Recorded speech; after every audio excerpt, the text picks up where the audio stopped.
Hello दोस्तों, very very good morning to all of you. कैसे हैं आप सभी लोग।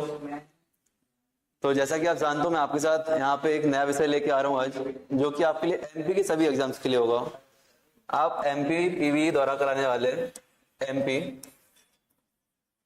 पीवी के द्वारा कराए जाने वाले जितने भी आपके एग्जाम होंगे, वनडे एग्जाम, उन सभी के लिए आपका ये टॉपिक काम में आएगा। इतिहास विषय में आपके लिए पढ़ाऊंगा। इतिहास विषय में आज का टॉपिक जो आपके लिए लेके आया हूं मैं, वो है भारतीय इतिहास के स्रोत।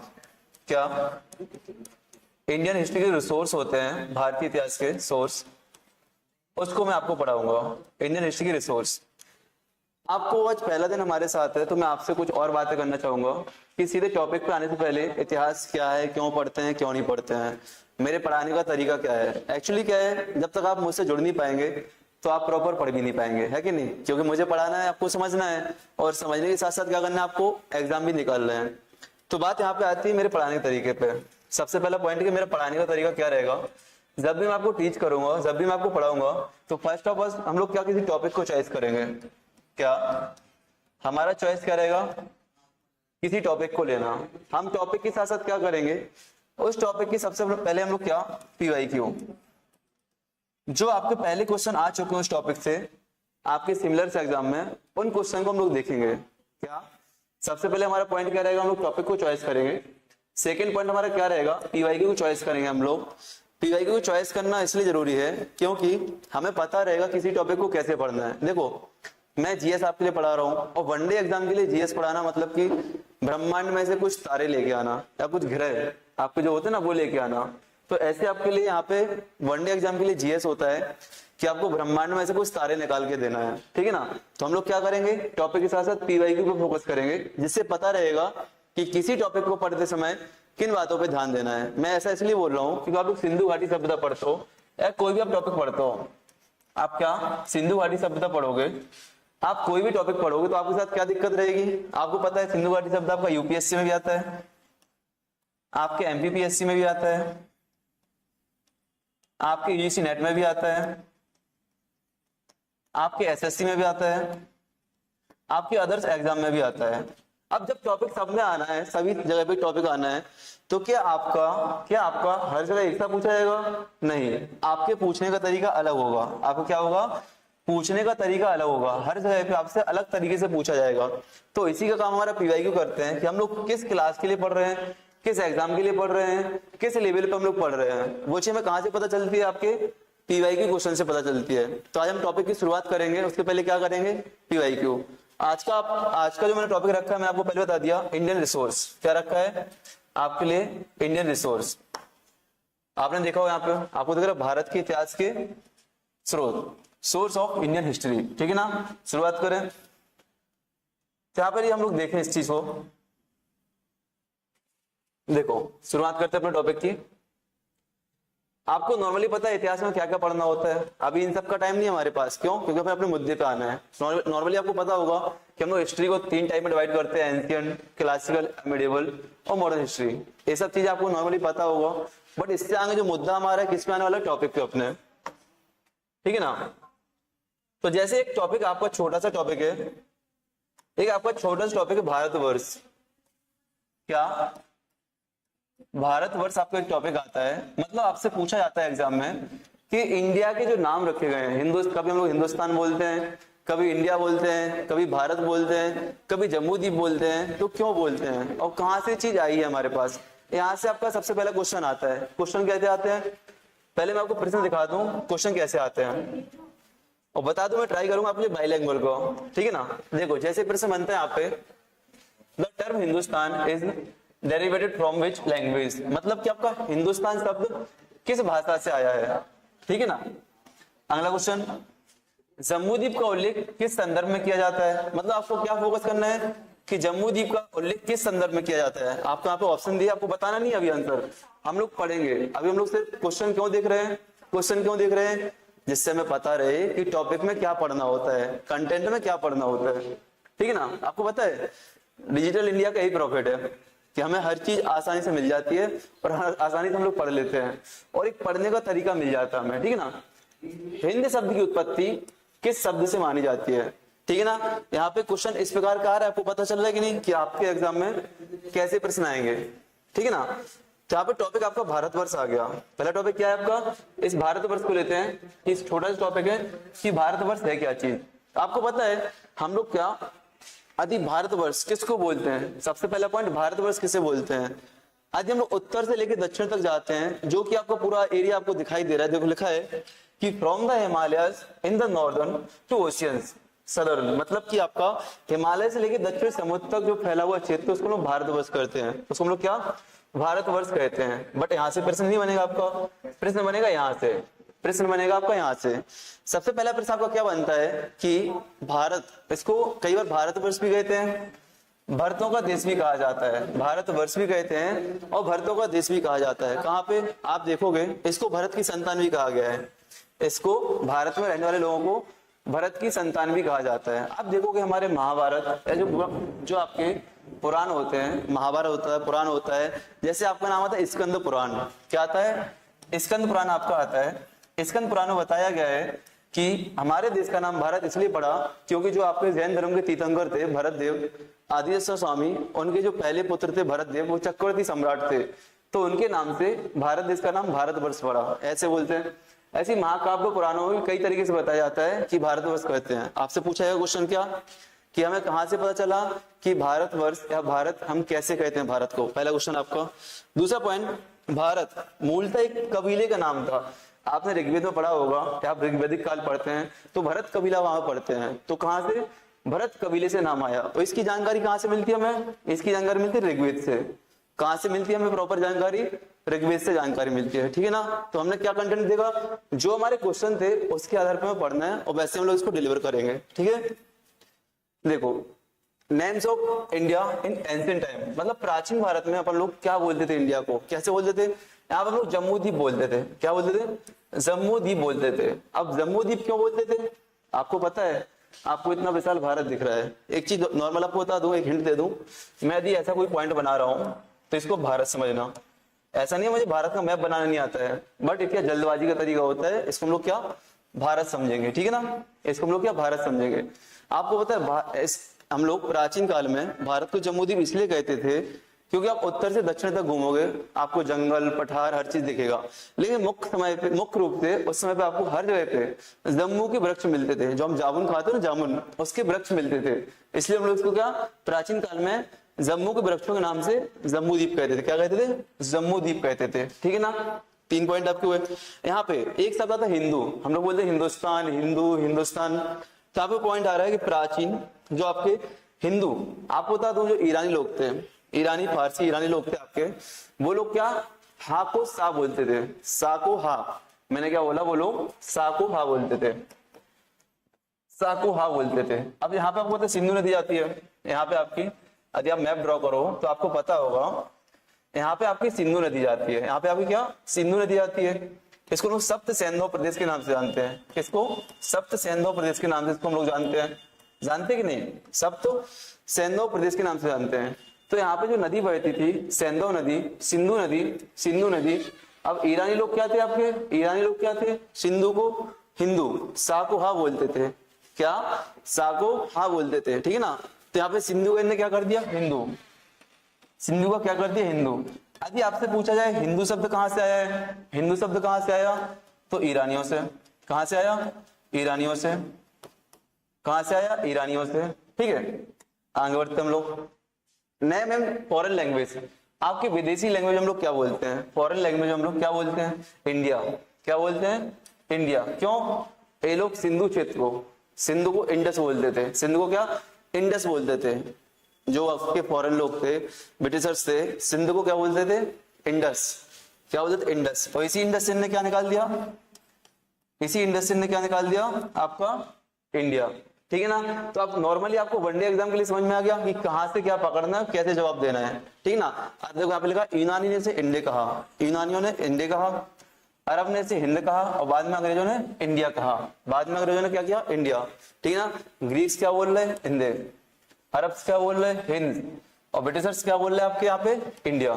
इस बात को ध्यान देना है, ठीक है ना। एक छोटा सा टॉपिक आपके सामने था, इसको यहाँ पे छोड़ते हैं, हमारा टॉपिक यहाँ पे होता है। अब आते हैं लोग नेट, अभी एक और क्वेश्चन यहाँ पे पॉइंट है, हाँ एक पॉइंट क्या है, कल्चर के आधार पर, हम लोग कल्चर के आधार पर लड़ाई करते हैं ना, कि हम लुंगी पहनते हैं, तुम धोती पहनते हो, हम कुर्ता पहनते हो, तुम पैंट पहनते हो, ऐसे करते कि नहीं?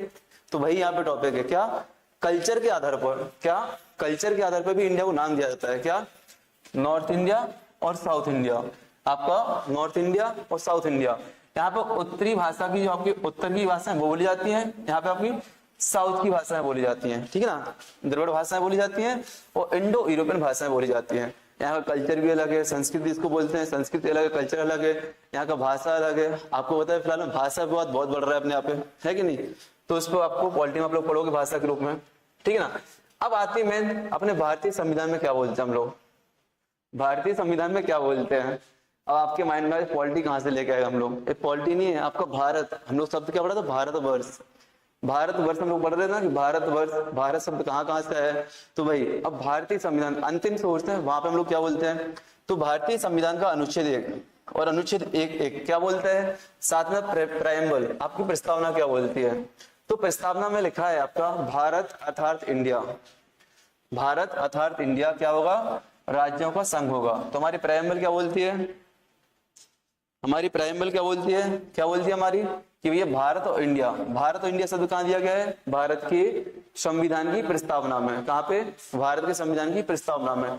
साथ ही साथ आर्टिकल 1 इंग्लिश और हिंदी में बताता है कि इंडिया दैट इज भारत, अर्थात भारत, भारत अर्थात इंडिया, मतलब कि अपने भारतीय संविधान में दोनों शब्द प्रयोग किए गए हैं, इंडिया भी प्रयोग किया गया है और भारत भी प्रयोग किया गया है। इस बात को आपको ध्यान देना है, नहीं तो आप लोग डाउट में आ जाओ, आपसे क्वेश्चन आए कि भारतीय संविधान में भारत के लिए किस शब्द का प्रयोग किया गया है, या भारतीय संविधान में हमारे देश का नाम क्या है। तो हमारे देश का नाम हिंदुस्तान मत सोच लेना, क्या है, इंडिया और भारत। भारतीय संविधान में हिंदुस्तान है क्या, हिंदुस्तान है क्या भैया, नहीं है, क्या है बोलो, नहीं है, ठीक है ना। हिंदुस्तान आपका यहाँ पे नहीं है। आगे बढ़ते हैं हम लोग, आगे बढ़ते हैं। अब देखो इन क्वेश्चन को सॉल्व करो, वही प्रैक्टिस क्वेश्चन आपको दी था कि भारतीय संविधान के अनुसार भारत को क्या कहा जाता है। अब आपको समझ में आ रहा है प्रैक्टिस क्वेश्चन लेके क्यों आया था मैं, प्रैक्टिस क्वेश्चन इसलिए लेके आया था, PYQ इसलिए लेके आया था मैं आपके लिए, क्योंकि आपको पता रहे किसी टॉपिक को कैसे पढ़ना है। अब मैं चाहूं तो भारतवर्ष आपका MP का टॉपिक भी है, UGC नेट का टॉपिक भी है, UPSC में कल्चर का टॉपिक भी है, इस पे 4-5 घंटे पढ़ा सकता हूँ। लेकिन मेन क्या था हमारा, एग्जाम के लिए पढ़ना, एग्जाम ओरिएंटेड पढ़ना, और जितना संकुचित रूप से पढ़ सकते हैं वो हमें करना था, वो काम हमने यहाँ पे किया। अब बताओ भारतीय संविधान के अनुसार भारत को क्या कहा जाता है, बताओ। इंडिया, भारत, इंडिया अर्थात भारत, भारत अर्थात इंडिया, क्या कहा जाता है बताओ। अभी देखा था हमने, इसी पॉइंट को देखा था हमने, क्या कहा जाता है, इंडिया दैट इज भारत, देखा ना, इंडिया दैट इज भारत, ठीक है ना। तो इसका आंसर क्या हो जाएगा, इंडिया दैट इज भारत। इस पॉइंट को ऐसे भी याद रखना, आपको छोटे छोटे पॉइंट को याद रखना है। आप सब याद कर लो नहीं, भारत अर्थात इंडिया, कुछ भी याद कर लो, बट यहाँ पे याद है ऐसे लिखा गया है, India that is Bharat, India that is Bharat, ठीक है ना। चलो आगे आते हैं हम लोग। अगला क्वेश्चन आपके सामने, हिंदुस्तान शब्द किस भाषा से लिया गया है। अभी देखा था हमने अरबी भाषा से, अरबी भाषा से, ठीक है ना। जम्बू द्वीप का उल्लेख किसके लिए किया जाता है, संपूर्ण भारत के लिए किया जाता है, हम लोग पढ़ ही चुके हैं, ठीक है। हिंदी शब्द की उत्पत्ति कहां से मानी जाती है, हिंदी शब्द की उत्पत्ति कहां से मानी, बताओ। अब हिंदी शब्द की उत्पत्ति कहां से मानी जाती है, सिंधु से, कहां से, सिंधु से मानी जाती है, ठीक है ना। अच्छा इंडिया शब्द की उत्पत्ति कहां से मानी जाती है, इंडस से, इंडिया शब्द की उत्पत्ति आपकी इंडस से, ठीक है। चलो अब आते हैं आज के मुख्य टॉपिक पे, आपको थोड़ा सा डोज था अभी। अब आज का मुख्य टॉपिक जो कि हमारा लगभग 20 से 25 मिनट चलेगा, 20 से 25 मिनट चलेगा। और ये समझो कि आप जो भी आप एग्जाम देने जा रहे हो, वनडे एग्जाम, यहाँ पे तो आपको PSC में काम आ जाएगा, UPSC में काम आ जाएगा, साथ ही साथ वनडे एग्जाम में भी काम आ जाएगा। तो आप जो भी एग्जाम देने जा रहे हो ना, जो भी एग्जाम, वहां पे टॉपिक काम में आएगा। अब ये टॉपिक क्यों काम में आएगा, जैसे आप लोग शादी के लिए जाते हो ना, शादी के लिए तो सबसे पहले क्या देखते हो, कुंडली, बायोडाटा, है कि नहीं, कुंडली देखते हो, बायोडाटा देखते हो, साथ ही साथ क्या देखते हो, यदि किसी लड़की को देखने जा रहे हैं, किसी लड़का को देखने जा रहे हैं, तो हमें क्या चाहिए, जानकारी के स्रोत। हम क्या शादी के लिए जा रहे हैं तो हमें क्या चाहिए, जानकारी के स्रोत चाहिए, क्या जानकारी के स्रोत। तो वही है, हम लोग क्या इतिहास पढ़ने जा रहे हैं, क्या पढ़ने जा रहे हैं, हिस्ट्री पढ़ने जा रहे हैं, तो हमें क्या चाहिए, जानकारी के स्रोत। यदि हम कोई विषय के बारे में पढ़ रहे हैं तो पता होना चाहिए भाई कि कैसे पढ़ते हैं, क्यों पढ़ते हैं, ठीक है ना। इतिहास आया तो आया कैसे, ये सब पता होना चाहिए, ठीक है ना। तो इतिहास को जानने के स्रोत, आपके माइंड में क्या क्या है इतिहास को जानने के स्रोत। यदि मैं बोलूं मेरे पास सिंधु घाटी सभ्यता में मिली हुई कलम इतिहास का स्रोत है, और मैं बोलूँ कुछ लिखा हुआ मुझे मिला है, कुछ लिखा हुआ मुझे मिला है जो कि इतिहास का स्रोत है। तीसरा मैं क्या बोलूँ, कुछ मेरी राइटिंग में रखा हुआ है वो भी इतिहास का स्रोत है, लेकिन इसको पढ़ नहीं पा रहा हूँ मैं, इसको पढ़ नहीं पा रहा हूँ मैं। तो ऐसे कुछ आप बताओ इतिहास के स्रोत क्या क्या हो सकते हैं, आपको समझ में आ रहा है? आपको जब भी बात आएगी इतिहास के स्रोत की तो आपको दो प्रकार के स्रोत दिखेंगे इतिहास में। कुछ आपको आर्कोलॉजिकल एविडेंस दिखेंगे, आपको कुछ क्या आपको आर्कोलॉजिकल एविडेंस मिलेंगे, कुछ आपको लिटरेचर से मिलेंगे। क्या? कुछ आपको आर्कोलॉजिकल एविडेंस मिलेंगे, कुछ आपको लिटरेचर से मिलेंगे। मतलब कि आपको कुछ पुरातात्विक साक्ष्य मिल जाएंगे, आपको क्या, आपको कुछ पुरातात्विक साक्ष्य मिल जाएंगे आपको, और साथ ही साथ आपको कुछ क्या मिल जाएंगे, साहित्यिक साक्ष्य मिल जाएंगे। क्या?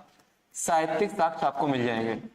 अब सुनना, यहाँ से आपका पूरा प्राचीन भारत का जो भी सोर्स है वो कवर हो जाएगा। तो इस चार्ट को पहले देख लेना, फिर मैं आपको पीडीएफ फॉर्मेट में दे दूंगा या लिखने का समय दूंगा, आप लिखना आराम से, ठीक है ना। चलो, ये टॉपिक बहुत इंपॉर्टेंट है, ध्यान रखना, और शानदार क्वेश्चन ऐसे होने वाला है। मैंने बोला इतिहास को जानने के दो प्रकार के स्रोत होते हैं, कुछ होते पुरातात्विक, कुछ होते साहित्यिक, कुछ होते आर्कोलॉजिकल, कुछ होते लिटरेचर वाले, ठीक है ना। अब पुरातात्विक स्रोतों में क्या क्या होते हैं, चलो क्या क्या होते हैं, मैं आपको घुमाने ले चल रहा हूँ। कहाँ चलना? गोवा? गोवा नहीं जाते इतिहास में, सिंधु घाटी सभ्यता जाएंगे हम लोग, ठीक है। मैं गया सिंधु घाटी सभ्यता घूमने के लिए, मैंने वहां पे क्या देखा, एक लेख मिला मुझे, इनक्रिप्शंस वहां से मिलते हैं मुझे, क्या कुछ लेख मिलते हैं। आगे चला गया समोसे की दुकान पे, वहां पे कुछ सिक्के मिले मुझे। क्या मिले? मुझे कुछ सिक्के मिले। अब दुकान पे गया था ना, दुकान मिल गई मुझे। ऐसे आप स्तूप देख लो, मतलब आपको पुरातात्विक साक्ष्य के रूप में वो सारी चीजें जो आपको भौतिक रूप से दिखाई देती हैं। मैं बोलूंगा पुरातात्विक साक्ष्य कौन से साक्ष्य होते हैं? इतिहास के अध्ययन में वो सारी चीजें जो आपको उस काल विशेष के लिए भौतिक रूप से प्रेजेंट है, फिजिकल रूप से प्रेजेंट है, जिसको हम फिजिकल एविडेंस बोलते हैं। क्या बोलते हैं? फिजिकल एविडेंस, ठीक है ना। तो पुरातात्विक साक्ष्य में आपका क्या आ जाएगा, किसी भी काल विशेष की बहुत सारी चीजें आपकी आ जाएंगी, किसी भी काल विशेष की आपकी बहुत सारी चीजें आ जाएंगी जो आपको क्या देती हैं, जानकारी देती हैं, फिजिकल रूप से जानकारी देती हैं। जैसे मैंने बोला सिंधु घाटी शब्द, आप घूमने जाते हो वहां पे आपको नगर मिलते हैं, ठीक है ना, नालियां मिलती हैं जो कि ढकी हुई मिलती हैं, मकान में आपको क्या मिलते हैं, कुएं मिलते हैं, मिलते कि नहीं। एग्जाम्पल आपको दे रहा हूँ, आपको पता चलता है आपके नगर दो भागों में डिवाइड है, ऊंचे और निम्न भाग में डिवाइड है। तो ऐसे आपको क्या दिख रहा है ना, फिजिकल एविडेंस आपका।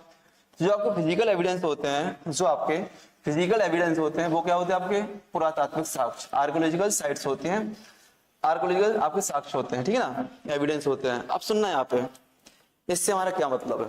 अब सिक्के भी हर काल में आपको मिले हैं, लेख आपको पता है, यहाँ पे एग्जाम्पल के रूप में देखो आप लोग, अशोक के अभिलेख क्या देख सकते हो आप लोग, अशोक के अभिलेख देख सकते हो, आपको अशोक के अभिलेख मिलते हैं, अशोक के अभिलेख आपको मिलेंगे। आपने रोमन देवी अभिलेख सुना होगा, रोमन देवी अभिलेख सुना होगा आपने सुना होगा समुद्रगुप्त की प्रयाग प्रशस्ति आपने सुनी होगी।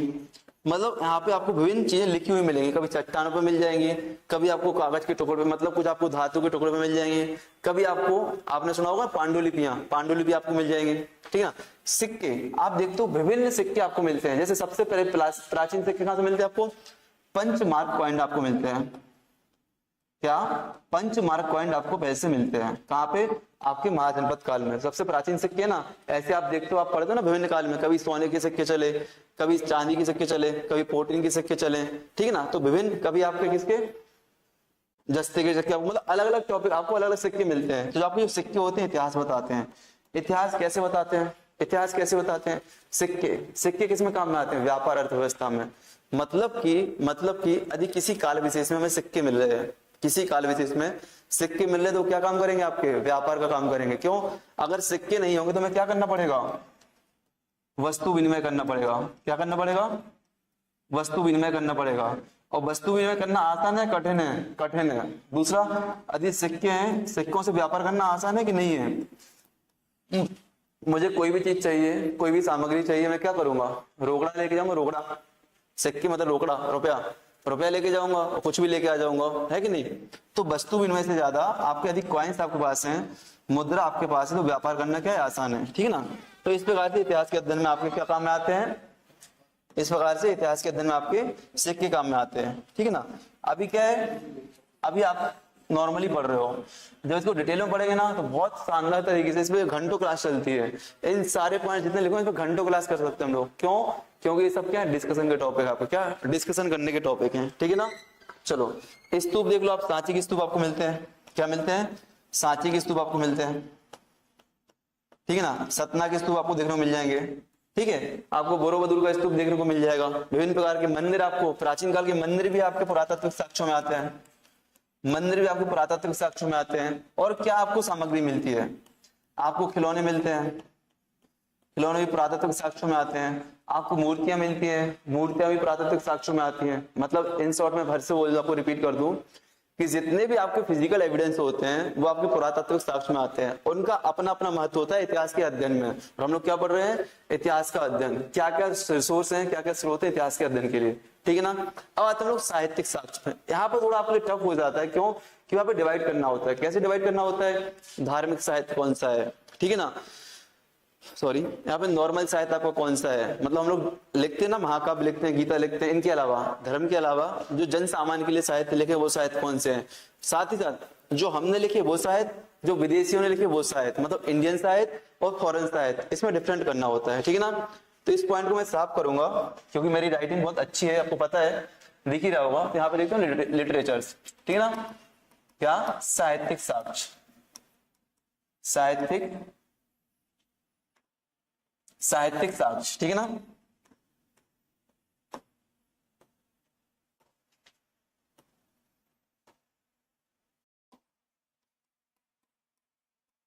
साहित्यिक साक्ष्य, लिटरेचर वाले एविडेंस आपके लिए मिलेंगे आपके। अब एक काम कैसे करते हैं, नंबर 1 पहले कौन कौन से होते हैं, पहले कौन से होते हैं वो देखते हैं। इसमें आपको कुछ मिलेंगे देसी, पहले धार्मिक, फिर लौकिक,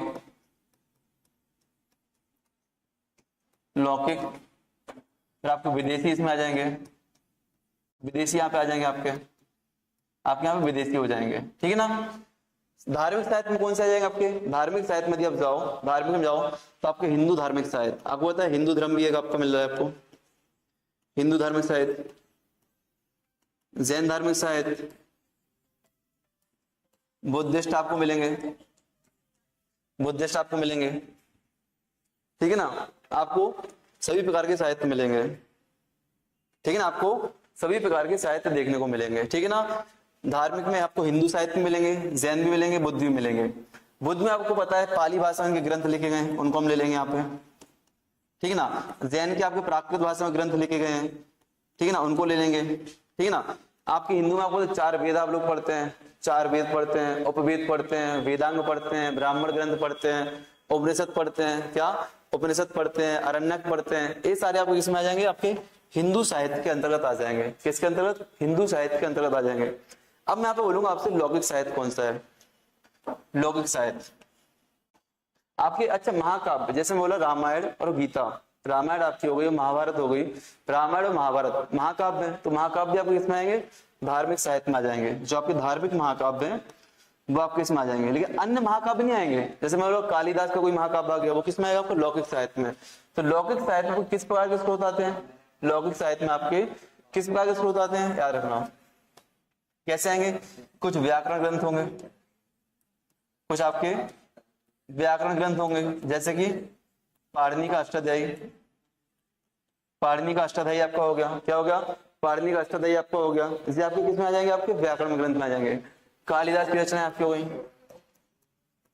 कालिदास की रचनाएं हो गई, कालिदास की रचनाएं आपकी हो गई, आर्यभट्ट की रचनाएं हो गई हैं, आर्यभट्ट की रचनाएं हो गई हैं, आर्यभट्ट की रचनाएं हो गई।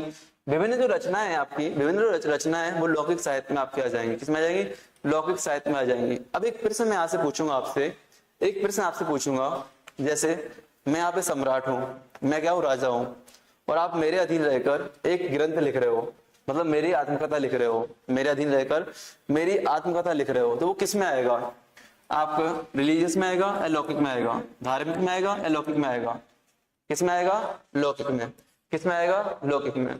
ऐसे विदेशी साहित्य, अब विदेशी साहित्य में कौन से भैया, विदेशी साहित्य में वो लोग जो यात्री यहाँ पे बन के आए और यहाँ पे कुछ लिखा उन्होंने, जो आपके ट्रेवलर्स यहाँ पे आए हैं इतिहास में, उन ट्रेवलर्स ने यदि कुछ लिखा, उन यात्रियों ने यदि कुछ लिखा, तो वो आपके विदेशी साहित्य में आ जाते हैं।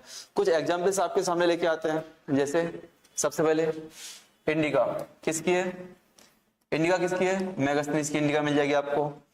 आपको क्या मिल जाएगा, ज्योग्राफी का मिल जाएगा, ज्योग्राफी का मिल जाएगा, आपको क्या मिल जाएगा, आपको क्या मिल जाएगा, हिस्टोरी का मिल जाएगा, पेरिप्लस ऑफ द रीजेंसी मिल जाएगा आपको, Periplus of the Regency, Periplus of the Regency आपको मिल जाएगा, पेरिप्लस ऑफ द रीजेंसी आपको मिल जाएगा, मिल जाएगा कि नहीं, जो कि अज्ञात की है। तो ऐसे जो विदेशी यात्री यहाँ पे आए उनके साक्ष्य कुछ नाम देख लो यहाँ पे, जैसे आपका हीनयान, चीन यात्री में आपका हीनयान हो जाएगा, फायान हो जाएगा, हीनयान फायान। आप इसको ऐसे भी डिवाइड कर सकते हो, इसको सुनना आप ऐसे भी डिवाइड कर सकते हो, कैसे, ग्रीक साहित्य, अरबी साहित्य, रोमन साहित्य और चीन साहित्य, मतलब चीन के जो यात्रियों के द्वारा लिखा गया, ठीक है ना, चीन के जो यात्रियों द्वारा लिखा गया।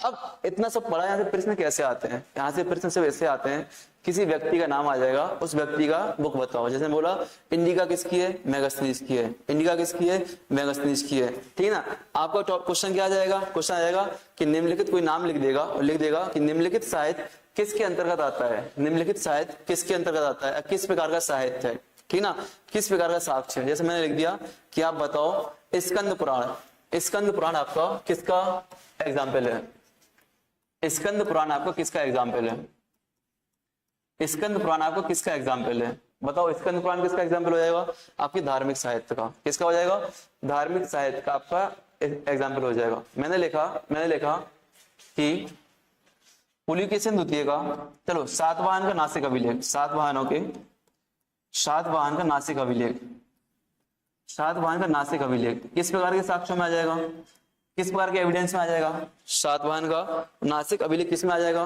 तो सातवाहन का नासिक अभिलेख किस में आ जाएगा, आपका पुरातात्विक साक्ष्य में, आर्कियोलॉजिकल एविडेंस में, किस में आ जाएगा, आपका आर्कियोलॉजिकल एविडेंस में आपका आ जाएगा, पुरातात्विक साक्ष्य में आपका आ जाएगा, ठीक है ना। तो हमने क्या देखा, भारतीय इतिहास के स्रोत, इसका महत्व क्या है, महत्व क्या है, क्यों इतिहास के अध्ययन के लिए स्रोत आवश्यक होते हैं, स्रोत आवश्यक होते हैं, दो प्रकार के होते हैं, पुरातात्विक स्रोत होते हैं, साहित्यिक स्रोत होते हैं। पुरातत्व में जो फिजिकल एविडेंस दिखाई देते हैं वो सारी चीजें आती हैं। साहित्यिक स्रोत में क्या क्या आता है, साहित्यिक स्रोत में कुछ धार्मिक ग्रंथ भी होते हैं, कुछ लौकिक ग्रंथ भी होते हैं, कुछ आपके विदेशियों द्वारा दिया गया विवरण भी होता है, फॉरेन जो आपके ट्रेवलर्स होते हैं उनके द्वारा दिया गया क्या होता है, आपका विवरण होता है, जानकारी होती है, ठीक है ना। जैसे आप लोग एग्जाम्पल में मेगास्थनीज ले लो, मेगास्थनीज भारतीय समाज के बारे में क्या बताता है, आप लोग कहाँ से पढ़ते हो, मेगास्थनीज की इंडिका से पढ़ते हो ना, ठीक है ना। चलो अब आते आगे टॉपिक पे, आगे बढ़ते हैं। अब हम लोग क्या करेंगे, यहाँ से एक एक चीज उठाएंगे, यहाँ से एक एक चीज उठाएंगे, पहले हिंदू साहित्य उठाएंगे, फिर जैन उठाएंगे, फिर बुद्ध उठाएंगे, फिर लौकिक में अपन व्याकरण ले लेंगे, कालिदास ले लेंगे, फिर विदेशी साहित्य, मतलब हम लोग एक एक टॉपिक को पढ़ना शुरू करेंगे। यहाँ से हमारा मुख्य टॉपिक यही शुरू होगा और एक एक टॉपिक को पढ़ना शुरू करेंगे। पहले हम लोग सबसे प्राचीन चीज क्या है, वेद, सबसे प्राचीन चीज क्या है आपकी, वेद, सबसे प्राचीन चीज क्या है आपकी, वेद है। हम लोग क्या करेंगे, वेद को पढ़ेंगे, क्या पढ़ेंगे हम लोग, वेद को पढ़ेंगे, ठीक है ना। सबसे प्राचीन चीज क्या है हमारी, वेदास, वेद, वेद को हम लोग पढ़ेंगे, ठीक है। आपको पता है 4 वेद होते हैं। चलो यहाँ पे पहले क्वेश्चन देखते हैं कैसे आते हैं, अपना पुराना फॉर्मूला, क्वेश्चन आते कैसे हैं इन टॉपिक से, वेद से क्वेश्चन कैसे आपके एग्जाम में आते हैं। और जो क्वेश्चन मैंने लिए हैं आपके पिछले सालों के प्रश्न पत्र से लिए हैं, जो आपके पहले प्रश्न पत्र हो चुके हैं ना, पहले आपके सिमिलर से एग्जाम हो चुके हैं, वहां से मैंने सारे क्वेश्चन को लिया है, ठीक है ना।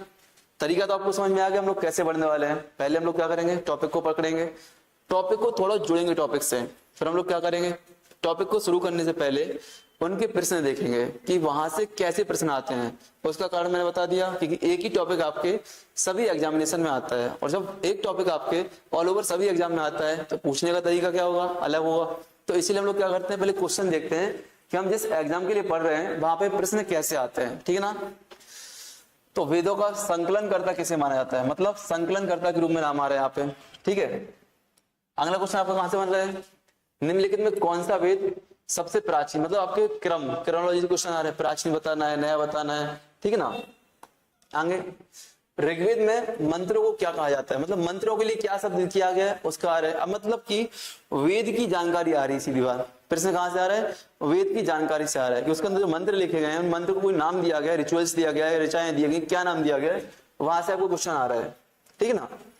सामवेद के पाठ करने वाले को पुरोहित को क्या कहते हैं, मतलब कि आपको जो एक वेद है, ऋग्वेद के साथ सामवेद आपका एक वेद है, उसको पढ़ने वाले को क्या कहते हैं। तो हमारा काम क्या हो जाएगा कि आपके चारों वेदों के पढ़ने वाले लोगों को पढ़ लो हम लोग, ठीक है ना। कि ऋग्वेद को कौन पढ़ता है, सामवेद को कौन पढ़ता है, यजुर्वेद को कौन पढ़ता है, अथर्ववेद को कौन पढ़ता है, इनके पढ़ने वाले लोगों को हम लोग जान लें, इससे हमारा क्या हो जाएगा, एक प्रश्न सही हो जाएगा।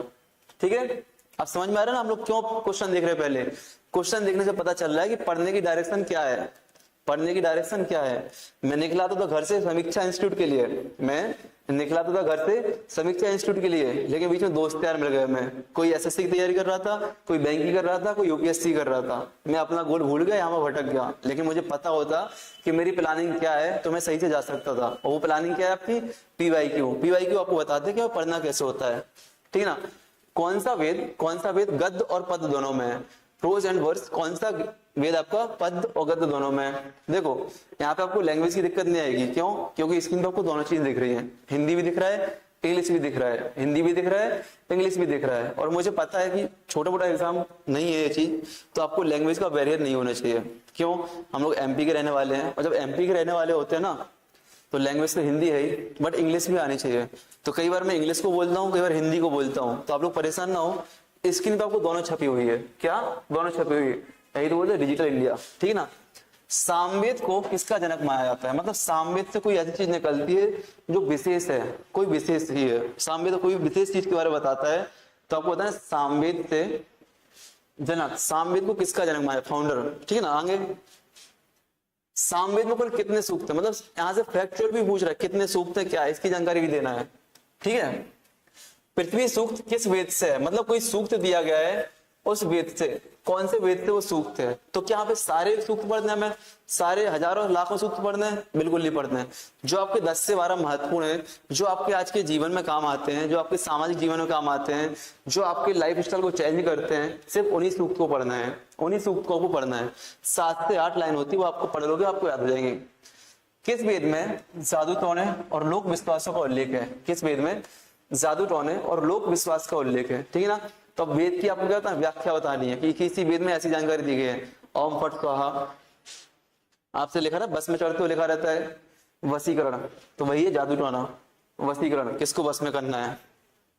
देखो मेरा क्या तरीका थोड़ा मस्ती भरा है, अभी बहुत सारे क्वेश्चंस हैं, अब सारे क्वेश्चन छोड़ते हम लोग टॉपिक पे आते हैं। आपको पता चल गया है कैसे हम लोग को पढ़ना है, क्या महत्वपूर्ण है क्या महत्वपूर्ण नहीं है, कैसे पढ़ना है, क्या महत्वपूर्ण है क्या महत्वपूर्ण नहीं है। तो आपको पता है आपके 4 वेद होते हैं, ऋग्वेद, सामवेद, अथर्ववेद और अथर्ववेद। देखो ये आपको 4 वेद यहाँ पे दिख रहे हैं आपको, ये 4 वेद आपके होते हैं, कौन कौन से होते हैं, ऋग्वेद, सामवेद, अथर्ववेद और यजुर्वेद। इन 4 वेदों को हमें पढ़ना है, ऋग्वेद, यजुर्वेद, सामवेद और अथर्ववेद। इन 4 वेदों के बारे में पढ़ना है। आपने देख लिया इन 4 वेदों से प्रश्न कैसे आते हैं, आपको प्रश्न की जानकारी मिल गई ना कि भैया ऐसे ऐसे प्रश्न आते हैं तो ऐसे ऐसे पढ़ना है। ठीक है ना, अब मत पूछना सर हमें जाना कहाँ है, हमें कहाँ जाना है, रिजल्ट तक जाना है, आयोग के दरवाजे तक जाना है। क्यों जाना है, क्योंकि हमें हाई कोर्ट में आजकल लगानी है, नहीं हाई कोर्ट में आजकल नहीं लगानी हमें इसलिए जाना है रिजल्ट लेके ज्वाइनिंग लेटर पकड़ने के लिए जाना है। ठीक है ना, चलो तो सबसे पहला क्वेश्चन आपका था वेदों का संकलन। यहाँ पे देखो वही चीज मैं लेके आया सीधे, क्या कि the compiler of the Vedas, वेदों को कंपाइल करने वाला कौन है आपके महर्षि कृष्ण द्वैपायन, इनको वेद व्यास के नाम से जानते हैं, महर्षि कृष्ण द्वैपायन वेद व्यास। ठीक है ना, महर्षि कृष्ण द्वैपायन वेद व्यास कौन है आपके, इसके संकलन करता है, कंपाइलर आपके। ठीक है ना, ठीक। अब आपके लिए ऐसे फैक्ट इसलिए पढ़ना है क्योंकि आपको बहुत समुद्र में बोला ना, ब्रह्मांड में ऐसे कुछ तारों को पकड़ना है, ब्रह्मांड में खोई हुई सुई को निकालना है। ऐसे आपके लिए जीएस होता है वनडे एग्जाम के लिए कि ब्रह्मांड में से सुई को निकालो, सुई बिल्कुल सही पकड़ में आनी चाहिए जिससे हमारा रिजल्ट हाथ में आ जाए। ठीक ना, ठीक। आपको पता है, आप सुन तो वसुदेव कुटुंबकम, आपने क्या G20 देखा होगा 2023 में हुआ था, तो वसुदेव कुटुंबकम एक वाक्य लिखा गया था कि पूरी दुनिया हमारा एक परिवार है। कहाँ से लिया गया था, वेद से लिया गया था। कहाँ से, इन्हीं वेदों में से लिया गया था, किसी एक वेद में से। ठीक ना, तो आपको बताना है किस वेद में से लिया गया था। हम लोग पढ़ेंगे आगे, हम लोग आगे पढ़ेंगे, बट आपको जानकारी होनी चाहिए। ठीक है ना, अब मैंने बोला कुछ सूक्त पढ़ना है, सारे सूक्त नहीं पढ़ना है, कुछ ऐसे सूक्त पढ़ना जो हमारे रियल लाइफ में यूज होते हैं, जो हमारे जीवन को व्यवहारिक बताते हैं, जो हमारी सरकार के द्वारा, हमारे स्पीकर्स के द्वारा, हमारे द्वारा यूज किए जाते हैं। सिर्फ हमें वही पॉइंट पढ़ना है, वही आपको क्या पढ़ना है, वही सूक्त आपको याद करने होते हैं। ठीक है, चलो यहाँ पे आता है ऋग्वेद। आपका पहला टॉपिक है ऋग्वेद, पहला टॉपिक है ऋग्वेद। अब सुनना, पीपीटी तो आपके काम की है ही, पीपीटी तो आपके सामने लिखी है, बट जो पॉइंट मैं लिखवा रहा हूँ उन पे आपको ध्यान देना है। जो पॉइंट मैं आपको लिखवाऊंगा उन पे आपको ध्यान देना है। पीपीटी में टाइम लग जाएगा हमारा, ठीक है ना। मेन पॉइंट पे आते हैं। तो सुनना, सबसे पहले क्या, ऋग्वेद को हम लोग क्या बोलते हैं, आदिकालीन स्रोत बोलते हैं। आदि आपसे पूछा जाए वेदों में सबसे प्राचीन वेद कौन सा है, ऋग्वेद है। वेदों में सबसे प्राचीन वेद कौन सा है, ऋग्वेद है। ऋग्वेद को हम लोग क्या बोलते हैं, ऋचाओं के संग्रह के रूप में जानते हैं। ऋचाओं के संग्रह के रूप में हम लोग क्या जानते हैं, ऋग्वेद को जानते हैं कि ऋग्वेद ऋचाओं का क्रमबद्ध संग्रह है, ठीक है ना। ठीक, अब सुनना, इसमें आपके 10 मंडल आपको मिलते हैं, 10 मंडल आपको मिलेंगे, ठीक है ना। 10 मंडल आपको मिलेंगे, 1028 सूक्त आपको मिलेंगे, 1028 सूक्त आपको देखने को मिलेंगे। साथ ही 10,462 ऋचाएं आपको देखने को मिलेंगी, ऋचाएं आपको देखने को मिलेंगी। ऋचाएं मतलब कि सूक्त, एक क्वेश्चन आया था ना कि ऋग्वेद में सूक्त को क्या कहते हैं, ऋचा कहते हैं। क्या कहते हैं, ऋचाएं कहते हैं। ऋचाएं लिखा हो ना, ऋचाएं, हेमंत, ठीक है ना। ठीक, चलो आगे बढ़ते हैं। ऋग्वेद की ऋचाओं को पढ़ने वाला ऋषि कौन कहलाता है, ऋग्वेद की ऋचाओं को पढ़ने वाला ऋषि कौन कहलाता है, होत्र। कौन कहलाता है, होत्र। कौन, होत्र कहलाता है। ऋग्वेद की पढ़ने वाले ऋचाओं को, जो आपका पुरोहित होता है, ऋषि होता है, आपका पंडित होता है, उसको क्या कहते हैं हम लोग, होत्र के नाम से जानते हैं।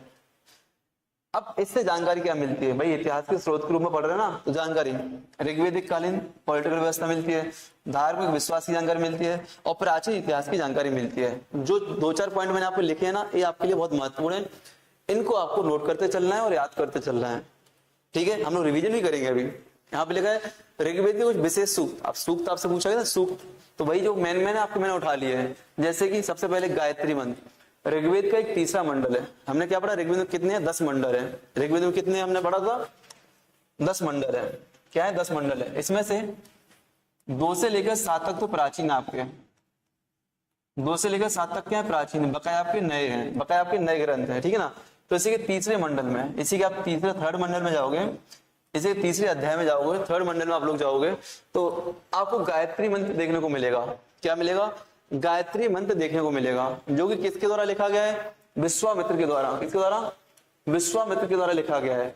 किसके लिए डेडिकेटेड है, किसके लिए डेडिकेटेड है, तो याद रखना, सविता, जो आपके सविता देवता है, सावित्री देवी है, सावित्री देवी है, उनके लिए डेडिकेटेड है, उनके लिए डेडिकेटेड है, ठीक है ना। इस बात को ध्यान देना।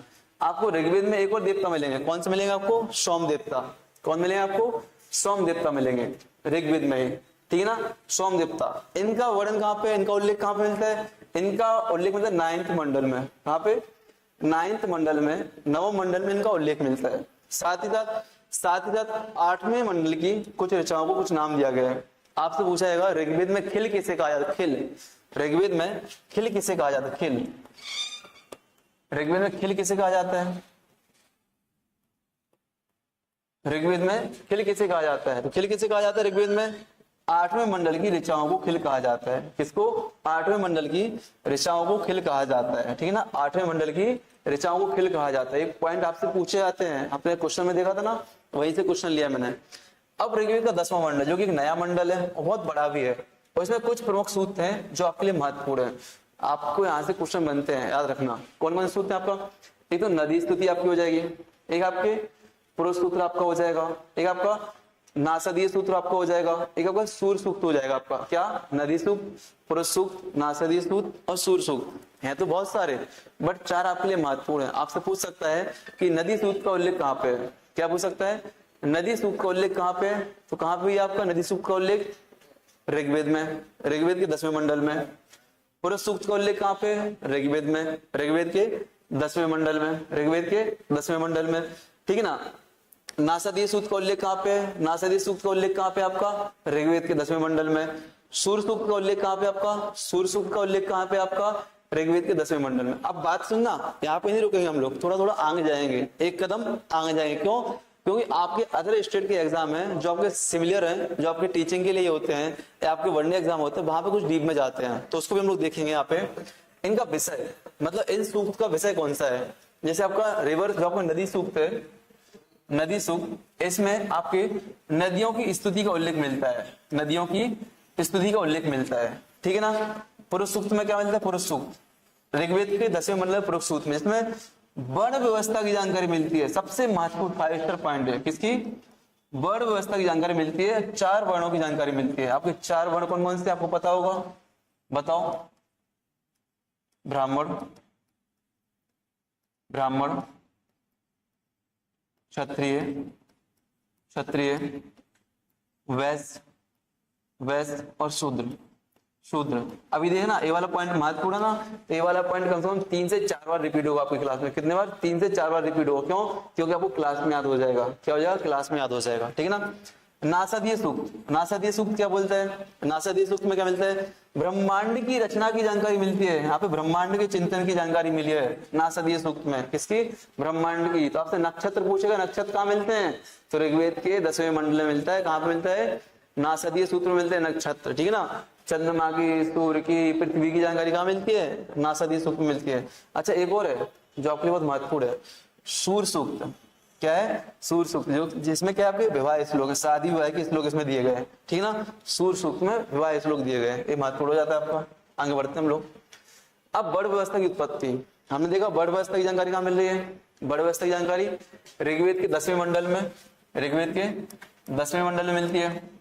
ऋग्वेद के 10वें मंडल में मिलती है। ठीक है ना। कहाँ पे? पुरुष सूक्त में मिलती है। ठीक है ना। पुरुष सूक्त में मिलती है, पुरुष सूक्त में मिलती है। ठीक है ना। ऋग्वेद के 10वें मंडल में पुरुष सूक्त में आपकी वर्ण व्यवस्था की जानकारी मिलती है, वर्ण सिस्टम की जानकारी मिलती है, वर्ण सिस्टम की जानकारी मिलती है। इसमें बताया गया है कि चारों वर्ण ब्रह्मा के शरीर से उत्पन्न हुए हैं। चारों वर्ण ब्रह्मा के शरीर से उत्पन्न हुए हैं, जो कि अलग अलग मस्तिष्क से या फेस से हम लोग बोलते हैं कि यहाँ से ब्राह्मण उत्पन्न हुए हैं। कौन हुए? ब्राह्मण आपके उत्पन्न हुए हैं, जो कि बौद्धिक रूप से क्या होते हैं? आपके तेज होते हैं। दूसरा भुजाओं से ब्रह्मा की भुजाओं से कौन हुए? क्षत्रिय उत्पन्न हुए हैं। ब्रह्मा की भुजाओं से कौन? क्षत्रिय उत्पन्न हुए, जो कि क्या करते हैं? क्या करते हैं? ठोका पीटी या मारा पीटी? बताओ। सुरक्षा का काम करते हैं, रक्षा का काम करते हैं, प्रजा की, कबीले की, शासन, समाज, सबकी क्या करते हैं? रक्षा करते हैं, धर्म की रक्षा करते हैं। ठीक है ना। क्षत्रिय कहाँ से? ब्रह्मा की भुजाओं से पैदा हुए हैं। ठीक है ना। जांघों से कौन पैदा हुआ है? वैश्य। जांघों से वैश्य पैदा हुए। कौन हुए? वैश्य। अब जांघों से वैश्य पैदा किए हुए। मैं यहाँ पे क्या कर रहा हूँ? आपके लिए पढ़ा रहा हूँ, ले पढ़ाने के साथ क्या कर रहा हूँ? यहाँ से वहां, वहां से यहाँ, India to America, America to India, क्या कर रहा हूँ? विजिट कर रहा हूँ ना, घूम रहा हूँ। कौन? पैर। काम करते हैं, टैक्स देंगे। कौन? वैश्य। जांघों से कौन पैदा हुआ है? आपका वैश्य। आपका तो पैर की धूल से, ऐसा कहा जाता है ब्रह्मा के पैर की धूलों से या आपके नाखूनों से कौन पैदा हुए माने जाते हैं? कौन माने जाते हैं? आपके शूद्र, जो कि सबकी सेवा के काम के लिए आते हैं, जो कि क्या? सबकी सेवा करते हैं, सबकी सेवा करते हैं। तो आपको यहाँ पे वाला पॉइंट याद करना है, ये वाला पॉइंट भी याद करना है, और ये चारों पॉइंट भी याद करना है कि किनकी उत्पत्ति कहाँ से मानी गई है, किसकी उत्पत्ति कहाँ से मानी गई है। ठीक है। आगे बढ़ते हैं। ऋग्वेद से प्राप्त अन्य महत्वपूर्ण जानकारियां, ऋग्वेद से प्राप्त होने वाली अन्य महत्वपूर्ण जानकारियां कौन कौन सी हैं? कौन कौन सी हैं? जैसे ऋग्वेद में एक शब्द आता है अघन्या। ऋग्वेद में एक शब्द आता है अघन्या।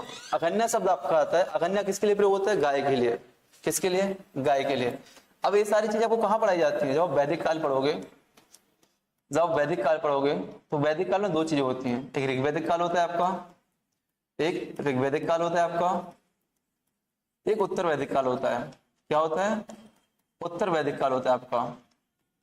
ठीक है ना। तो आप वहां पढ़ोगे तो वहां पे आपको सारी चीजें बताई जाती है कि ऋग्वैदिक काल का समाज कैसा है, धर्म कैसा है, वहां की अर्थव्यवस्था कैसी है। अर्थव्यवस्था में पशुपालन आता है, पशुपालन में गाय का शब्द आता है, और बताया जाता है कि भैया क्या गाय के लिए अघन्या शब्द का प्रयोग किया जाता है। इससे गाय का महत्व पता चलता है। अघन्या का मतलब क्या होता है? ना मारने वाला, मतलब इसका वध नहीं किया जा सकता है। अघन्या शब्द का प्रयोग किया गया है, इसका वध नहीं किया जा सकता। अघन्या मतलब किसको? इसका वध नहीं किया जा सकता। प्रयोग किसके लिए किया गया है? काऊ के लिए, गाय के लिए किया गया है। ठीक है ना। आगे आत्मा का उल्लेख नहीं है, ये बहुत महत्वपूर्ण हो जाता है। हम लोग पढ़ते हैं भारतीय संस्कृति, भारतीय समाज किसकी बात करता है? आत्मा की। आत्मा वो जो भूत होती है, चुड़ैल होती है? नहीं, आत्मा वो जो हमारे शरीर के ऐसे ज्ञान रूपी, चेतन रूपी, बोले नित्य चेतन चिदानंद आत्मा बोलते हम लोग की नहीं, तो जो हमारी आत्मा होती है, आत्मा की चर्चा आपकी कहाँ? ऋग्वेद में नहीं मिलती है। ऋग्वेद की आपको आत्मा के अब्सेंस है। ऋग्वेद में आपको आत्मा की जानकारी, सोल की जानकारी नहीं मिलती है, लेकिन हाँ ब्रह्मा की जानकारी जरूर मिलती है। ब्रह्मा की जानकारी जरूर मिलती है। आपके कई दर्शन है जो बोलते हैं कि मैं अंत में ब्रह्मा में लीन होना है, अंत में जाके कहाँ पे? ब्रह्मा में ही जाके लीन हो जाना, होना कि नहीं? तो ऋग्वेद में ब्रह्म की जानकारी मिलती है, बट आत्मा की जानकारी नहीं मिलती है। ये फैक्ट है, मोस्ट इंपोर्टेंट फैक्ट है आपके लिए। ठीक है ना। साथ ही साथ ऋग्वेद में कुछ ऋचाएं दी गई हैं। तो इंद्र के लिए आपकी ऋचाएं आती है, 250 ऋचाएं किसके लिए आपकी? 250 ऋचाएं आपके लिए इंद्र के लिए है, और 200 ऋचाएं किसके लिए है? आपके लिए अग्नि के लिए है, अग्नि के लिए है कि नहीं? ठीक, अब यहां से आपको पता चल कौन महत्वपूर्ण हो गया। मैं आपसे पूछूंगा ऋग्वेदिक कालीन देवता कौन सा महत्वपूर्ण है? इंद्र आपका महत्वपूर्ण हो जाएगा। क्यों? भैया ज्यादा ऋचाएं हैं। जैसे मैं बोलूं मेरे लिए 500 रुपए मिल रहे हैं, आपके लिए 200 रुपए मिल रहे हैं, महत्वपूर्ण कौन हो जाएगा? मैं। ऐसे यहाँ पे जिसका उल्लेख ज्यादा बार वो महत्वपूर्ण। तो आपको समझ में आ रहा है कि एक ग्रंथ कैसे किसी काल की जानकारी देते हैं, कैसे किसी काल विशेष की जानकारी देते हैं, ठीक है ना? तो ऋग्वेद में इंद्र के लिए 250 सूक्त है आपके, और अग्नि के लिए कितने हैं? 200 आपके, ठीक है? चलो आगे बढ़ते हैं हम लोग। ठीक ठीक, आपको बता दूं ऋग्वेद का जितना महत्व प्राचीन इतिहास में, ऋग्वेद का जितना महत्व उतना ही महत्व आपका शतपथ ब्राह्मण का भी है। किसका है? शतपथ ब्राह्मण का भी आपका महत्व है, ठीक ना? तो ऋग्वेद के साथ आपका शतपथ ब्राह्मण का भी इंपोर्टेंस आपको ध्यान रखना है। ठीक, अब आते हैं यजुर्वेद। यजुर्वेद आपको यहाँ पे एक चीज दिख रही है ना, यहाँ पे आपको एक चीज दिख रही है, इसको लोग क्या बोलते हैं? मंडल बोलते हैं, यज्ञ।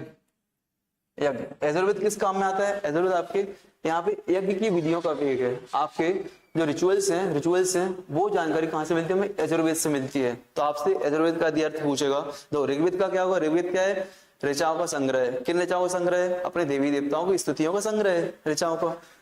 यजुर्वेद क्या हो गया? यज्ञीय विधियों का वेद है। यहाँ पे क्या हमें यज्ञ की विधियां मिलती हैं, यज्ञ की विधियों की जानकारी मिलती है, रिचुअल्स की जानकारी मिलती है। कहाँ से मिलती है? कहाँ से मिलती है? यजुर्वेद से मिलती है। ये आपके लिए महत्वपूर्ण हो जाएगा। यजुर्वेद से हमें क्या? यज्ञ की विधियों की जानकारी मिलती है। सबसे पहला पॉइंट ही महत्वपूर्ण आपका हो गया। आगे देखते हैं, आगे देखते हैं। अब यज्ञ की जानकारी मिल रही है, यज्ञ में क्या होता है? ओम भूर्भुवः स्वः स्वाहा स्वाहा मंत्र पढ़े जाते हैं। तो यहाँ से आपको क्या मिलेंगे? मंत्र आपको मिलेंगे, जो कि एक धुन में पढ़े जाते हैं, स्वर में पढ़े जाते हैं। साथ ही साथ बलि के समय जो आपकी बलि दी जाती है, उनके समय जो नियमों का उल्लेख होता है, उन नियम की जानकारी कहाँ से मिलेगी? यजुर्वेद से। आपसे प्रश्न पूछेगा बलि के समय ध्यान देने योग्य नियमों की जानकारी कहाँ से मिलती है? कहाँ से मिलती है? यजुर्वेद से मिलती है। कहाँ से मिलती है? यजुर्वेद से मिलती है।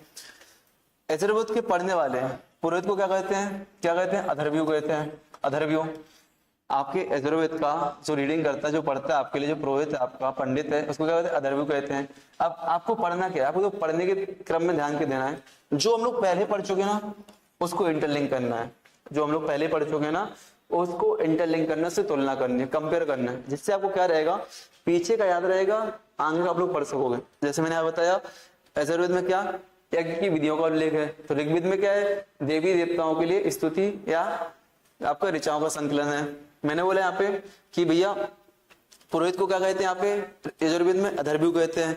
तो पीछे ऋग्वेद में होत्र याद आ गया, आपको क्या कहते हैं? होत्र कहते हैं। याद आ गया कि नहीं? ऐसे आप लोग इंटरलिंक करके पढ़ोगे। देखो आज पहली क्लास है और पहली क्लास में क्या है? सिर्फ मैं आपको पढ़ने के तरीके बता पाऊंगा अच्छे से। तो वही चीज मैं ट्राई कर रहा हूँ कि कंटेंट के साथ, टॉपिक के साथ साथ मेरे साथ कैसे पढ़ना है वो मैं आपको बता रहा हूँ, और आपको पढ़ते समय किन बातों का ध्यान देना है वो भी मैं आपके लिए बता रहा हूँ। ठीक है, चलो। इसमें यज्ञों के नियम और विधियों का विस्तृत वर्णन है, वही चीज हो गई। बलिदान विषयों वही चीज हो गई। हाँ, यहाँ पे सबसे महत्वपूर्ण क्या है? क्वेश्चन आया था ना आपका कि प्रोज एंड वर्स किस में दिया गया है? ऐसा कौन सा वेद है जो गद्य में भी है और पद्य में भी है? जो गद्य में भी और पद्य में भी है। तो कौन सा वेद है आपका? यजुर्वेद। यजुर्वेद आपका एक ऐसा वेद है, यजुर्वेद आपका एक ऐसा वेद है जो आपके गद्य में भी है और पद्य में भी है। किसमें? गद्य में भी है और पद्य में भी है। ठीक है, आगे बढ़ते हैं। Samaveda, Samaveda the Veda of melodies and chants. यहाँ बताओ, संगीत और मंत्र गान का वेद है। क्या है? संगीत और मंत्र गान का वेद। एक क्वेश्चन आया था कि नहीं कि किस वेद को संगीत का जनक कहा जाता है, या सामवेद को किसका जनक कहा जाता है? संगीत का। तो पहले लाइन से आपको क्वेश्चन आ रहा है, पहले पॉइंट से आपका क्वेश्चन आ रहा है। हम लोग इतना अच्छा कैसे पढ़ पा रहे हैं, इतना अच्छा कंटेंट डिलीवर कैसे कर पा रहे हैं? क्योंकि रिसर्च किया गया है। किस पे? PYQ पे। और मैं आपसे यही कहूंगा, आप किसी भी एग्जाम के लिए पढ़ रहे हो, किसी भी एग्जाम के लिए, वहां का बैकग्राउंड देख के जाओ कैसा बैकग्राउंड है, PYQ देख के जाओ कैसे प्रश्न आते हैं, कैसे नहीं आते हैं, तो आपसे हर चीज बन जाएगी। ठीक है ना? यहाँ पे आया सामवेद, शब्द का अर्थ क्या है? गान या संगीत, सॉन्ग। ठीक है ना? सामवेद में क्या? मेलोडीज और सॉन्ग आपको मिलते हैं। इस वेद में क्या भी है? यज्ञों के अवसर पर गाए जाने वाले मंत्रों का संकलन है। अब जो मंत्र पढ़े जा रहे थे ना, उन्हीं का संकलन किसमें कर दिया? संगीत के रूप में कर दिया, गाने के रूप में कर दिया, बस और कुछ नहीं। यहाँ पे सामवेद का अधिकांश संकलन ऋग्वेद पर आधारित है कि नहीं? वही चीजें 1018 सूक्त हैं सामवेद में। कितने सूक्त हैं? 1018। पूछा गया आपसे क्वेश्चन पूछा गया है ऋग्वेद में कितने सूक्त हैं? 1018 ऋचाएं आपकी, सूक्त हैं आपकी, जो कि ऋग्वेद से लिए गए हैं। देखो, इसे भारतीय शास्त्रीय संगीत का क्या का माना जाता है? जनक माना जाता है। Origin of the Indian classical music कहां से होता है? ओरिजिन सामवेद से। कहां से होता है? सामवेद से होता है। सामवेद से होता है। कहां से होता है? सामवेद से होता है। किसका? इंडियन क्लासिकल म्यूजिक का ओरिजिन कहां से होता है? सामवेद से होता है। ठीक है ना, पॉइंट मिला आपको। आगे बढ़ते हैं, अथर्ववेद पे आते हैं। अथर्ववेद पे आते हैं, सॉरी, यहाँ पे एक पॉइंट मैं आपको बताना चाहूंगा।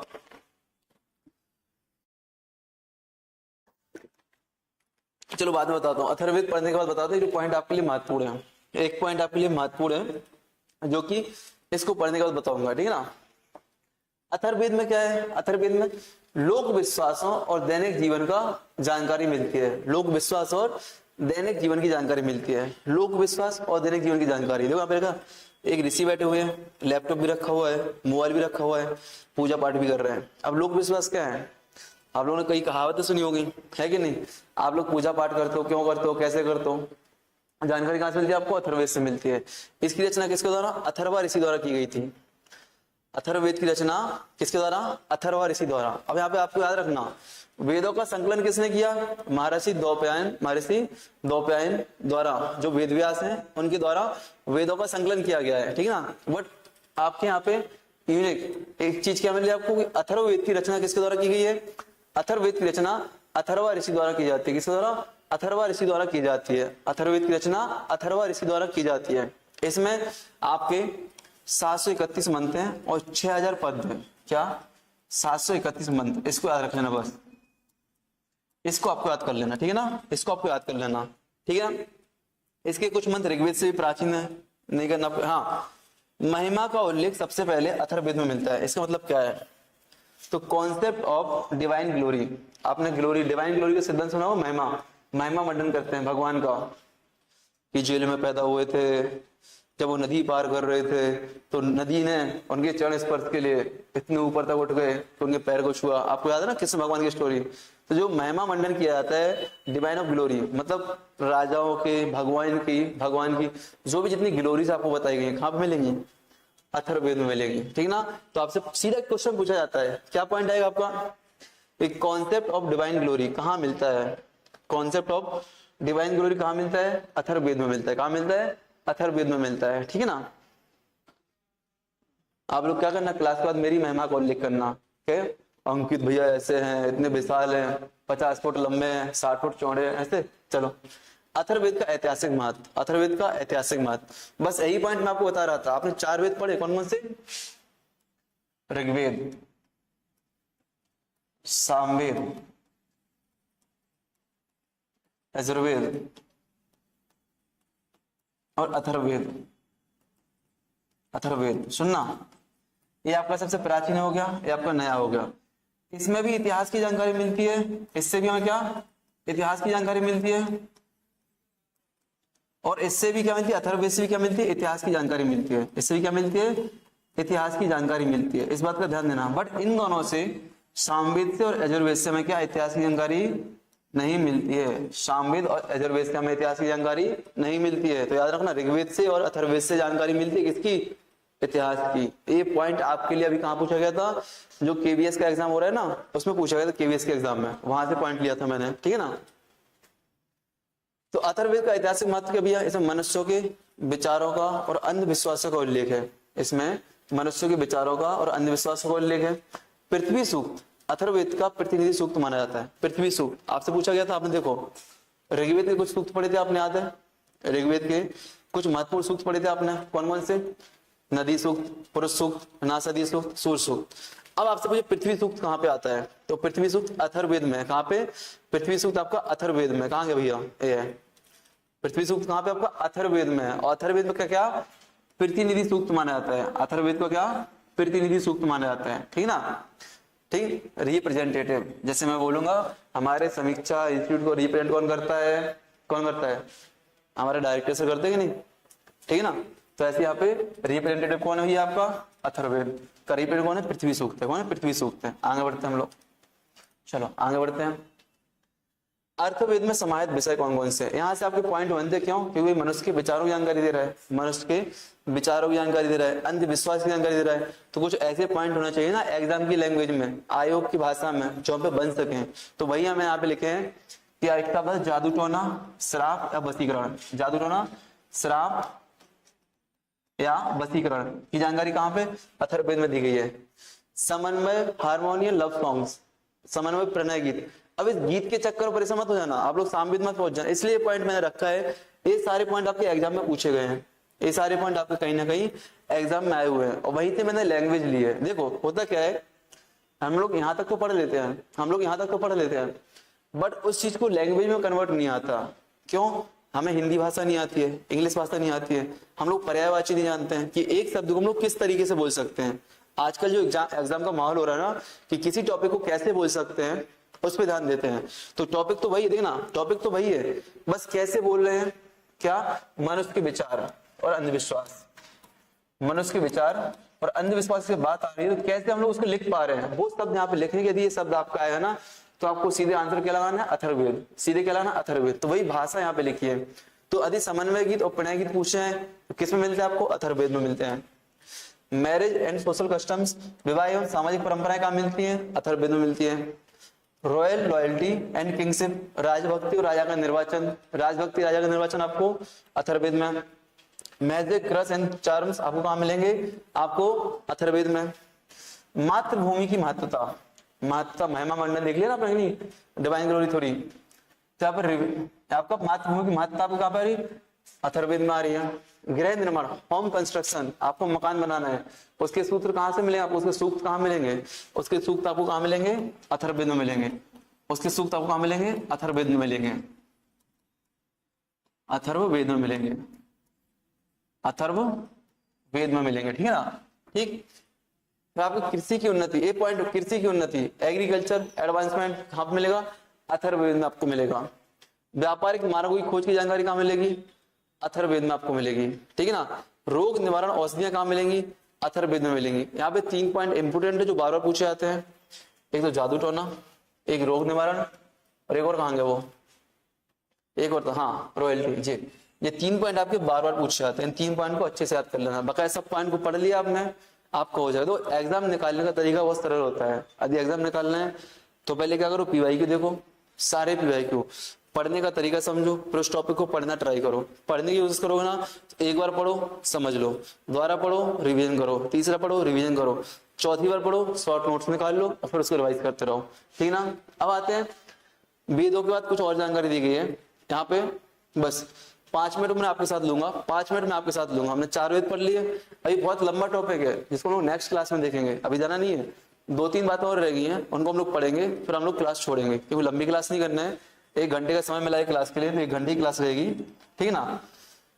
तो इसको यहीं पे छोड़ते दो, रहे तो बहुत कुछ रहे, अभी बस 1-2 बातें मैं आपको बताऊंगा और फिर छोड़ देंगे हम लोग, ठीक है ना? चलो, वेदों की शाखाएं, वेदों की शाखाएं, वेदों की शाखाएं होती ब्रांचेस ऑफ वेद, ठीक है ना? कौन कौन सी शाखा है? यहाँ से आपका प्रश्न आता है, यहाँ से आपका प्रश्न आता है कि वेदों की शाखाओं से प्रश्न बताओ आप, ठीक है ना? तो आपको क्या रखना है, यदि मैं पूछूं और शाखाएं क्या है, शाखाएं क्या है? जैसे मैं बोलूं, आपने जैन धर्म पढ़ा होगा, आपने क्या जैन धर्म पढ़ा होगा, आपने जैन धर्म पढ़ा होगा, आपने सुना था जैन धर्म आगे जाके श्वेतांबर और दिगंबर डिवाइड हो गया, फिर आगे जाके स्थानकवासी, थेरापंथी, 20पंथी, तेरापंथी, पता नहीं कौन कौन से पंथ हो गए, ठीक है ना? डिवाइड होता गया, तो उसकी शाखाएं बनी, ब्रांच बन रही ना। क्यों बन रही? सबके अलग अलग विचार है, सबका अपना अपना अध्ययन का दृष्टिकोण है, सबका अपना अपना विचार है। ऐसे ही वेदों की शाखाएं आपके सामने आती हैं, क्यों? वे क्या है? आपके अध्ययन और व्याख्या की विधियां हैं, बस सबकी अलग अलग एक ही चीज को लेके। जैसे मैं बोलूँ एक पेन है, क्या बोलूं?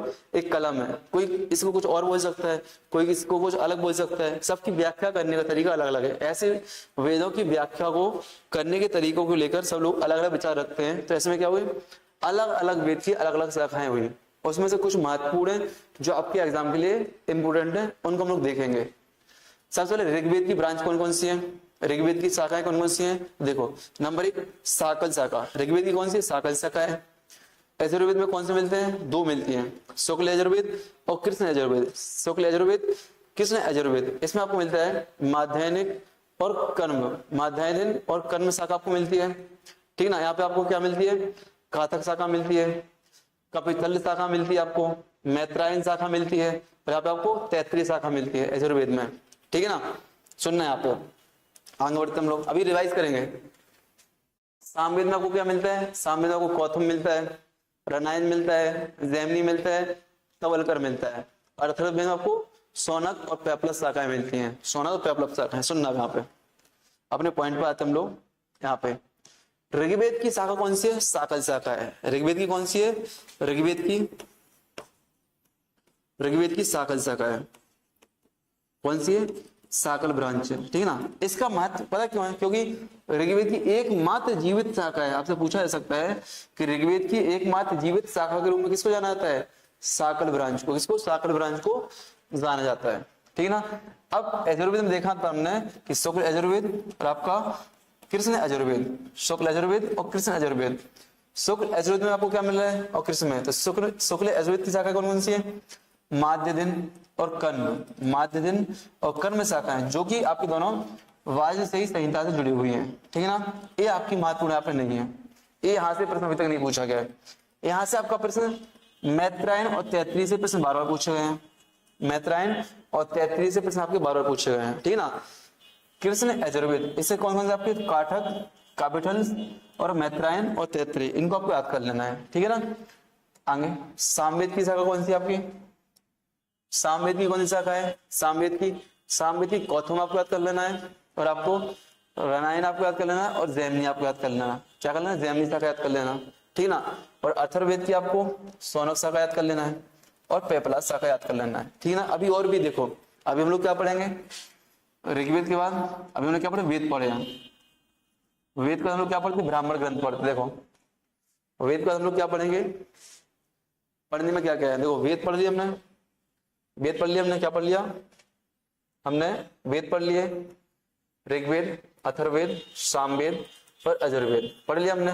अभी हम लोग इसमें क्या पढ़ेंगे, ब्राह्मण ग्रंथ पढ़ेंगे, उपनिषद पढ़ेंगे, ब्राह्मण ग्रंथ पढ़ेंगे, उपनिषद पढ़ेंगे, और इनके अरण्यक भी पढ़ेंगे, इनके अरण्यक भी। आपके सभी ग्रंथों के चारों वेदों के अलग अलग ब्राह्मण ग्रंथ हैं, चारों वेदों के आपके अलग अलग उपनिषद हैं, और चारों वेदों के आपके अलग अलग अरण्यक हैं। इन सबको हमें पढ़ना है। अभी तो शॉर्ट में यहाँ पे दिखा है आपके लिए, तो देख सकते हैं आप लोग, ठीक है ना।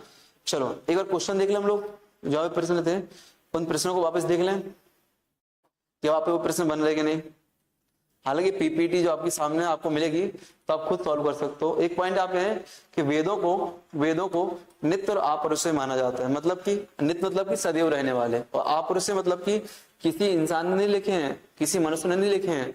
ऋग्वेद में जो बातें लिखी है किसने लिखी है, वेद व्यास जी ने नहीं। वेद व्यास क्या है, संकलन करता है, क्या है, संकलन करता है, मतलब कि जो चीज यहाँ मिली वहां मिली, यहाँ मिली वहां मिली, सबको उठा के एक साथ रख दिया। तो वेद व्यास कौन है, आपके संकलन करता है। तो किसने लिखे भैया, आप पुरुष से, मतलब कि पुरुषों के द्वारा नहीं लिखे गए, तो किसने लिखे, भगवान के द्वारा लिखे गए हैं। किसके द्वारा, गॉड के द्वारा, भगवान के द्वारा लिखे गए हैं, ठीक है ना। तो इस बात को ध्यान देना। और साथ में इन्हें सामूहिक रूप से क्या संहिता कहते हैं, ऋग्वेद को, सॉरी वेदों को सामूहिक रूप से क्या संहिता कहते हैं, क्या कहते हैं, संहिता, SM होगा यहाँ पे, SM, ठीक है ना, संहिता कहते हैं, ठीक है ना। चलो तो अब आपको क्वेश्चन देखो बन जाएंगे क्वेश्चन के नहीं, मैं सॉल्व तो नहीं कराऊंगा, मैं दिखाऊंगा सिर्फ आपको। जो क्वेश्चन हमने देखे थे वो आप पे बनेंगे कि नहीं बनेंगे, और यदि बनते हैं तो क्लास को यहीं पे रोकना चाहूंगा मैं, ठीक है, क्लास को यहीं पे रोकना चाहूंगा। देखो ऋग्वेद की शाखा का क्या महत्व है, क्या भैया, it is the only survival branch, जो आपकी ऐसी जीवित शाखा है आपकी, ठीक है, एकमात्र जीवित शाखा है आपकी। अथर्ववेद में कुल कितने मंत्र हैं, अथर्ववेद में कुल कितने मंत्र हैं, 6,730 सूक्त और 6,000 मंत्र अथर्ववेद में, ठीक है ना। अथर्ववेद में सभा और समिति को क्या कहा जाता है, तो daughter of Prajapati, daughter of Prajapati, Prajapati की 2 पुत्रियां। ये पॉइंट कहा था, इसी में अभी दिखाते हैं आपको हम, ठीक है ना। ठीक, किस वेद में जादू टोना है, पढ़ चुके आप लोग, पढ़ चुके। अब बताओ इन सारे प्रश्नों के आंसर आपको देना है, सारे प्रश्नों के आंसर आप दे सकते हो आसानी से, जहां आपको वीडियो मिल रही है उसकी कमेंट में आपको आसानी से दे देना है, ठीक है ना। चलो ठीक है, तो आपको पढ़ने का तरीका समझ में आया, किसी टॉपिक को कैसे पढ़ते हैं, क्यों पढ़ते हैं और कब पढ़ते हैं। किसी टॉपिक को क्यों पढ़ते हैं भैया, एग्जाम के लिए पढ़ते हैं। क्यों पढ़ते हैं, एग्जाम के लिए पढ़ते हैं, चाहे इंटरेस्ट हो ना हो, मजबूरी है कि वही रिजल्ट चाहिए, पास होना है, एग्जाम के लिए पढ़ते हैं। कब पढ़ते हैं? जब हम जैसे आपको पढ़ाने के लिए आते हैं, जब हम जैसे आपके लिए पढ़ाने के लिए आते हैं। तो क्यों कब का आंसर होगा। कैसे पढ़ते हैं वो 1 घंटे से आपको बता रहा था, कैसे पढ़ते हैं वो आपको बता रहा था, ठीक है ना। कैसे पढ़ते हैं वो आपको बता रहा था। कैसे पढ़ते हैं? टॉपिक, पीवाईक्यू, टॉपिक पीवाईक्यू, फिर आपका टॉपिक कंटेंट, फिर आपका टेस्ट, मतलब कि प्रैक्टिस क्वेश्चन। क्या होता है? Practice question.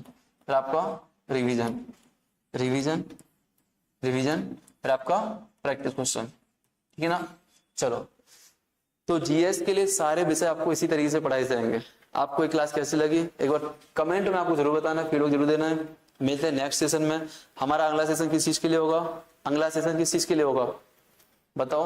अरे भाई पता है ना, इसी को क्रम से बढ़ाएंगे हम लोग। कहाँ? ये आ गया हमारा वेद, खत्म हो गए ना। 4 वेद हम लोग पढ़ चुके हैं, 4 वेद हम लोग पढ़ चुके ना। तो 4 वेद के बाद हम लोग किस पे आएंगे अब? देखो अभी और भी था इसमें, आपको बताओ ना। तो वेदों का रिवीजन भी आपके लिए था। एक चार्ट मैंने आपको रिवीजन के लिए बना के रखे हैं, कैसे आपको रिवाइज करना है। ऋग्वेद में क्या मिलता है, यजुर्वेद में क्या मिलता है, सामवेद में क्या है, अथर्ववेद में क्या है। इनके पढ़ने वालों को क्या कहते हैं देख लो।